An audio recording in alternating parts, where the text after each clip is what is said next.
दोस्तों, आज निफ्टी में जो गिरावट देखने को मिली है ना, वो सिर्फ नॉर्मल गिरावट नहीं है। आज मार्केट ने हमें फिर से याद दिला दिया कि बुक्स में जो लिखा होता है उसमें और रियल मार्केट में जो होता है उसमें जमीन और आसमान का फर्क होता है। सुबह से मार्केट ओवरसोल्ड जोन में थी। कई बार डाइवर्जेंस आया लेकिन रिवर्सल नहीं आया। ऊपर से बीच बीच में ग्रीन कैंडल बना बनाकर रिटेलर को ट्रैप किया गया। लिक्विडिटी ली गई और मार्केट दोबारा से नीचे की तरफ। आज आज हम बात करेंगे कि मार्केट क्यों गिरा, प्राइस एक्शन में क्या हुआ, कौन कौन से ट्रैप बने और सबसे ज़रूरी मार्केट हमें क्या सिखा रहा है, क्योंकि हमारा फोकस अर्निंग से ज़्यादा लर्निंग पे होना चाहिए।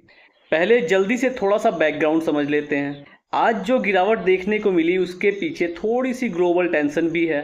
मिडल ईस्ट में तनाव, ईरान, अमेरिका, इजराइल के बीच जो तनाव चल रहा है आप देख ही रहे होंगे। उसके कारण क्रूड ऑयल की कीमतें बढ़ती जा रही हैं और भाई वो हमारे लिए थोड़ी चिंता का विषय है क्योंकि हम लोग तेल इंपोर्ट करते हैं। इसके साथ साथ एफआईआईज लगातार बेच रहे हैं और मेरे भाई जब बड़े प्लेयर्स बेचते हैं ना तो मार्केट पे दबाव ऑटोमेटिक बढ़ जाता है। इसी वजह से आज निफ्टी 24,000 के नीचे आ चुकी है। सेंसेक्स में भी अच्छी गिरावट देखने को मिली है और मार्केट में डर का इंडेक्स यानी इंडिया विक्स बड़ी तेजी से ऊपर गया है।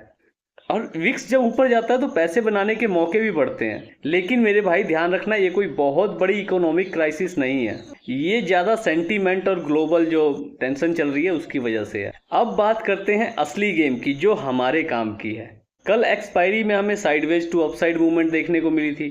कल डाइवर्जेंस नेगेटिव बन रहा था तो मार्केट नीचे नहीं गिरी, धीरे धीरे ऊपर गई और आज नीचे गिर गई। ऐसे ट्रैप किया जाता है हमें। आज कहानी उल्टी हो गई। आज नेगेटिव डाइवर्जेंस चार्ट पे तो नहीं बना लेकिन रेनको चार्ट पे बना 5 मिनट टाइम फ्रेम में और उसके बाद से मार्केट लगातार गिरती ही रही। इसलिए मैं रेनको का यूज़ करता हूँ हमेशा ट्रेंड की कंफर्मेशन के लिए। मार्केट हल्की सी गैप डाउन खुली, एक बड़ी बुल कैंडल के साथ ऊपर गई, सबको दिखाया गया कि हम दोबारा ऊपर जाएंगे। उसके बाद से कल के डे हाई से रिजेक्शन लेके नीचे की तरफ गिरना शुरू हुई। नीचे आई तो 200 मूविंग एवरेज आया, उसको मार्केट ने बड़ी तेजी से तोड़ा, अच्छे मोमेंटम के साथ तोड़ा। फिर थोड़ा सा रिटेस्ट करके टाइम स्पेंड करके दोबारा से कंटिन्यू नीचे की तरफ निकलने लगी। फिर दोबारा से अपसाइड जाके 200 मूविंग एवरेज चैनल का रिटेस्ट किया। आज मार्केट ने 24,300 से लेकर नीचे की तरफ 23,880 मान लो कि 700 तक आ गई है। आज ट्रेडर्स के लिए पैसे बनाने के मौके मार्केट में बहुत थे। सही बता रहा हूं, बहुत मौके थे क्योंकि ट्रेंड एकदम कंफर्म था और मार्केट अच्छे से नीचे की तरफ आ रही थी।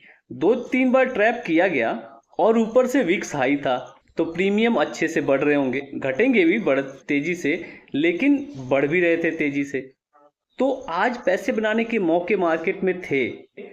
अगर हम आज छोटी छोटी ट्रेड करते तो अच्छे पैसे बना सकते थे और अगर कोई एक साइड ट्रेड पकड़ लेता तो वो अच्छे पैसे बनाता। आज मुझे लगता है आप में से कई लोगों ने बनाए होंगे, मेरा तो व्रत चल रहा है। लेकिन मेरे भाई आज लोग ट्रैप का भी शिकार हुए हैं। सुबह 10 बजे के आसपास मार्केट ओवरसोल्ड जोन में आ गई थी और मजेदार बात, पूरे दिन ये जो सेलिंग हुई है ना ये सारी ओवरसोल्ड जोन में हुई है। 1 बजे के आसपास मार्केट ने दोबारा ओवरसोल्ड जोन से थोड़ी सी अंदर एंट्री की लेकिन फिर भी फॉल होती ही रही। अब बुक्स में हमने क्या पढ़ा है कि ओवरसोल्ड जोन में मार्केट चली जाए तो वहां से रिवर्सल के संकेत मिलते हैं, वहां पे मार्केट पॉज लेके ऊपर की तरफ निकलती है।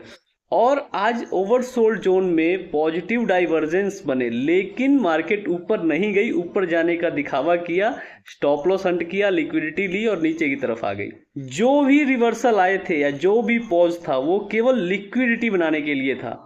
और मेरे भाई यही बातें मैं हमेशा बोलता हूं, जो भी चीजें हम बुक्स में पढ़ते हैं और यूट्यूब पे सीखते हैं ना, रियल मार्केट में कंडीशन अलग होती है। ये बिल्कुल वैसे ही है जैसे हमें स्कूल में सिखाया जाता है कि ईमानदारी अच्छी है, लेकिन जब हम कॉर्पोरेट वर्ल्ड में जाते हैं, जॉब्स में जाते हैं, तब हमें पता लगता है कि ईमानदारी की कीमत क्या होती है।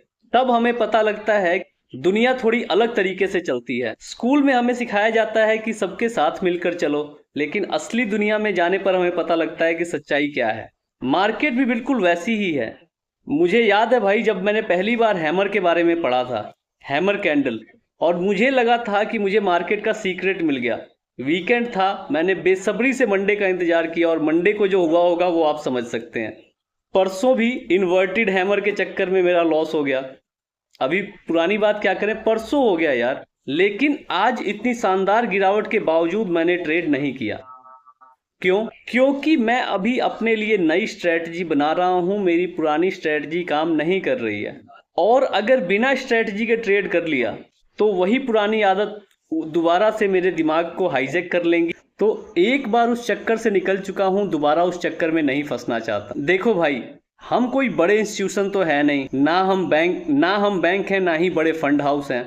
हमें एक दूसरे से सीखना है, और बड़े प्लेयर्स हमें कभी अपना तरीका नहीं बताएंगे ट्रेड करने का। मैं अपनी गलतियां आपसे शेयर करता हूं कि ताकि आप वो गलतियां ना करें और आप उससे बच के ट्रेड कर सकें। प्रॉफिट तो मेरे भाई सब बना लेते हैं, आप भी बनाते हैं, मैं भी बना लेता हूं, लेकिन लॉस से बच जाए ना, वही हमारे लिए बड़ी चीज है। तो मेरे भाई, आज मार्केट से हमें 3 चीजें सीखने को मिली। ट्रेंड वाले दिन मार्केट में सबसे ज्यादा मौके हमें मिलते हैं। ओवरसोल्ड का मतलब हमेशा रिवर्सल नहीं होता।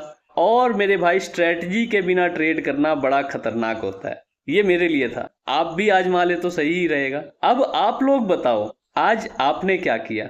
ट्रेड किया, या ये ट्रेंड मिस कर गए, या कहीं फंस गए? क्योंकि हम सब अगर अपनी स्टोरी शेयर करेंगे ना, तो हम सब एक दूसरे से सीख पाएंगे।